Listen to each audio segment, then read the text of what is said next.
Nigeria and the United States are currently in a period of significant rapprochement on counter-terrorism efforts, with a new strategic security framework close to being finalized. This follows a series of high-level diplomatic engagements aimed at strengthening security partnerships and opening new avenues for cooperation. For more on this, APC chieftain Farouk joins us from our Abuja studio. On the political front, he will also be speaking on the allegations of one-party system and government's intervention in Benin Republic.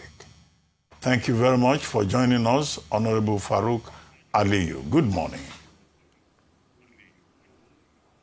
Good morning, Dr. Abati. Well, Honorable Farouk Aliyu, we saw Congressman Riley Moore visiting Nigeria, and he was in Benue State. He met with bishops. He met with the Tortive. He visited IDP camp, where he said up to about 600,000 persons are in IDP camps. He met with the National Security Advisor.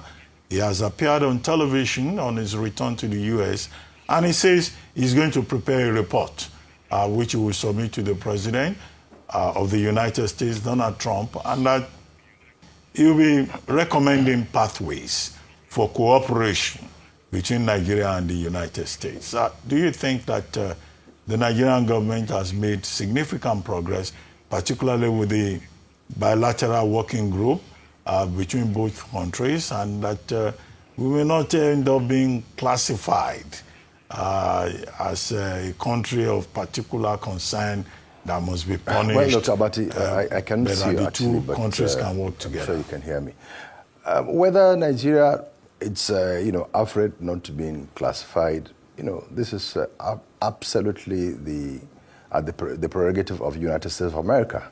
We are a country, a sovereign nation, proud people, and so we cannot determine what or how America perceives us. We are not the only country that America has classified in that regards. Look at Saudi Arabia. I mean, they have been on that list for only God knows how long. Not long ago, their king was in the Oval House, the villa there, the White House. He was received. So, but as it regards to us, we are not as strong as the U.S. We are not competing with them. We cannot match them in terms of what they want to do to us. To me, personally, I'm not speaking on behalf of government. To me, they're a bully, really. Because even while coming to Nigeria, fair is fair. They came, they went to Benue State, went to IDP camp. For them to have complete report, probably they also need to sit with both sides. We that live in this country know that it is not true. It is absolutely not true that there is genocide against the Christians. Whether Christians are being killed in this country is true. Whether Muslims are being killed in this country is true. So there is no deliberate effort by either groups in this country to kill one another. And this mayhem affects all of us. And so even if United States or any other country tries to paint us in this light, now we should look inwards. What are the problems? Why are these things happening? And we as a government, as a people also, should try to make amends with so many mistakes that, previous government, present government, are doing in trying to, because there is perception that the government is not doing enough. You can also not stop people from saying so as well. So to me, it's a welcome idea. They came, they spoke, and we're waiting for their report. But whatever their report is, whatever the report will be, the problem is in Nigeria. So we as a people need to look at ourselves in the eyes. The government needs to be up and about. The government needs to take it serious that, look, it's not because US is making noise. But yes, are our people being killed? Yes, our people are being killed. And we should not try to divide ourselves among ethnic or religious lines. Because as I said, these brigandage, these killings affect everybody. And unfortunately, there are people who will kill and say Allahu Akbar. Yeah, so in that kind of effort, people will think that, okay, they are Muslims. But yes, you cannot say they're not Muslims, but by name. no right-thinking Muslim will believe in killing. Absolutely. It is against Christianity. It is against Islam. So we should look ourselves and go about this thing in a better way. All right, okay.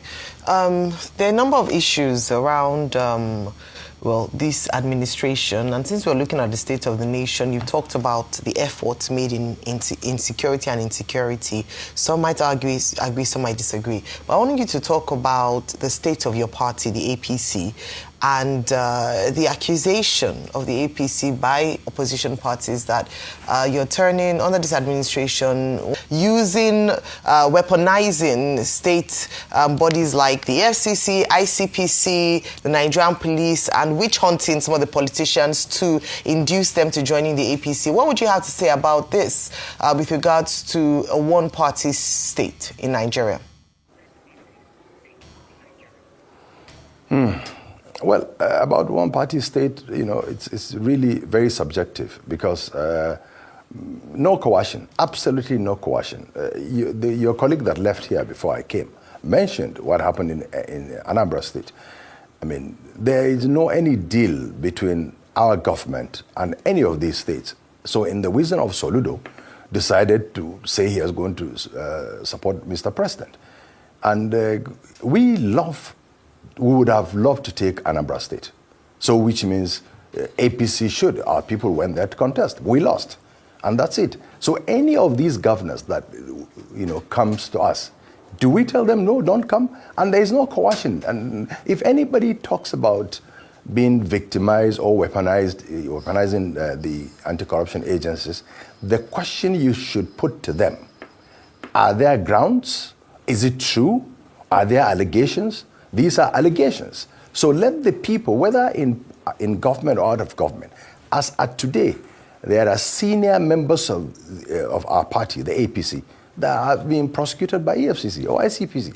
So, but, you know, it's part of the opposition. I mean, I don't blame them. They can say whatever they want to say, but there is no evidence whatsoever to show that we are weaponizing EFCC against any one of them, anybody in this country for that matter.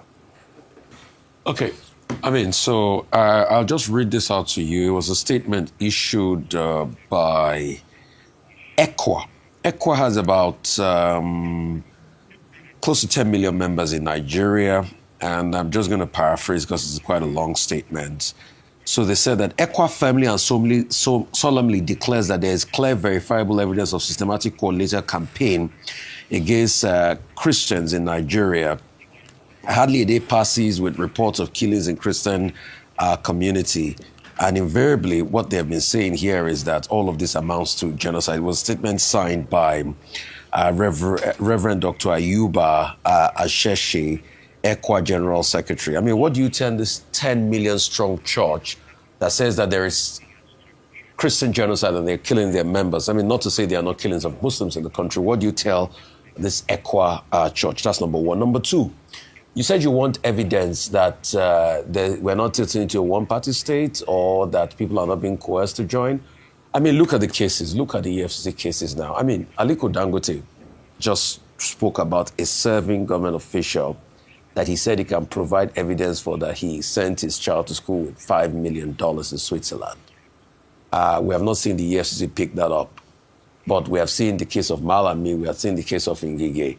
You know, and we're not saying people should not account for their misdemeanors, but is it that everybody that serves in this government is a saint? That there's no one case, you know, of any allegations going up of corruption and the likes and all of that, you know. Till today, somebody will have asked, okay, I thought the kind of persistence as we were chasing Yaya Bello then, all of it seemed to have simmered down. Anyway, I'm not they're going to argue that the case is in court.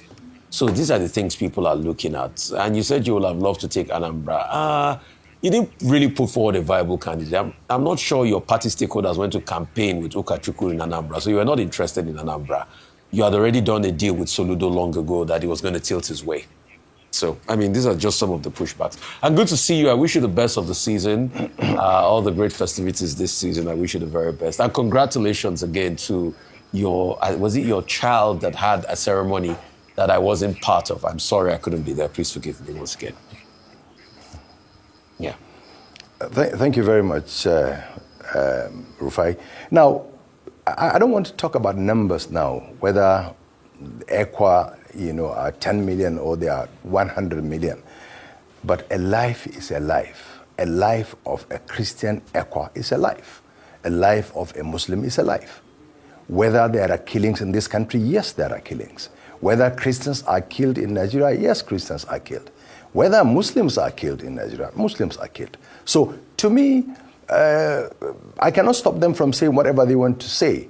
But genocide, if you look at the meaning of genocide, in this country, there is no deliberate effort by either the Christian militia, if they are, or the Muslim militia, if they are, to deliberately go after, like, okay, now we're talking about the Christians. There is nowhere where a group of Muslims decide to go and attack Christians because they are Christians. Because this whole issue of problem probably started with Boko Haram. I have a case. The case. Mr. Farouk, I have a case. Okay. Go ahead. Which one? Archie. Reverend Archie was apprehended and kidnapped from his home because he was a Christian clergy. And he was killed despite the fact that ransom was paid. In fact, I advocated for that case. His wife is still in captivity. God only knows what has happened to her. The terrorists have been posting pictures on YouTube on Facebook. For some days now, they've not been able to get where they are. The only reason why Reverend Archie was taken was because he was a Christian clergy. He was targeted, and they went to his house and they took him because he was Christian clergy. And I have copious evidence from the family members that I investigated and I spoke to. There are so many evidences also against Muslims being kidnapped and killed. I mean, a very prominent cleric in Kano was also killed by suspected Muslim, bandits or extremists and so on. So I am saying genocide when probably group of people like maybe the majority of Muslims in this country are trying to target Christians, making sure that Christians do not, rear their heads. That is not true. But whether there are killings, yes, I admit there are killings. And there are in certain areas where you have Christians, more Christians, yes, when people are killed, probably more Christians are killed. When you go to northwestern part of this country, there are more Muslims in northern part of this country. A lot of them are being killed also daily. So let us not even go there. Look, and no government will just sit by and allow these things to happen. So it is not about the government or even the Muslims, the leaders, Muslim leaders in this country are targeting Christians. These are hooligans, these are bandits, these are criminals who go about killing people in the name of religion. And I told you, any sensible Muslim should or kill any other person, talk less of a Christian. Now, you spoke about deal, between us and Soludo. It's up to you, Rufai, to think that we have any deal. But in politics, we will do everything legally possible to win an election. I mean, is that the problem of APC if other parties are disintegrating? Is it the problem of us if because you have served in government and now you are being prosecuted, you start raising a red flag that is because you're in opposition? The Ngige you mentioned, the last time I checked, was still a member of APC. There are senior members of this party, of our party, that have been prosecuted, some former ministers. They are in court, and the Habelo you spoke about, the case is in court. So what do you want us to do? The EFCC will have to do their work every day. ICPC will have to do their work every day. And if anybody thinks, look, the question you should ask them, are there evidences or are there allegations or suspicion of this thing happening? Yeah. Okay, well, I just wanted us to wrap up. We are trying to manage time. And we would like to thank you very much for joining us on the morning show today. Thank you very much indeed.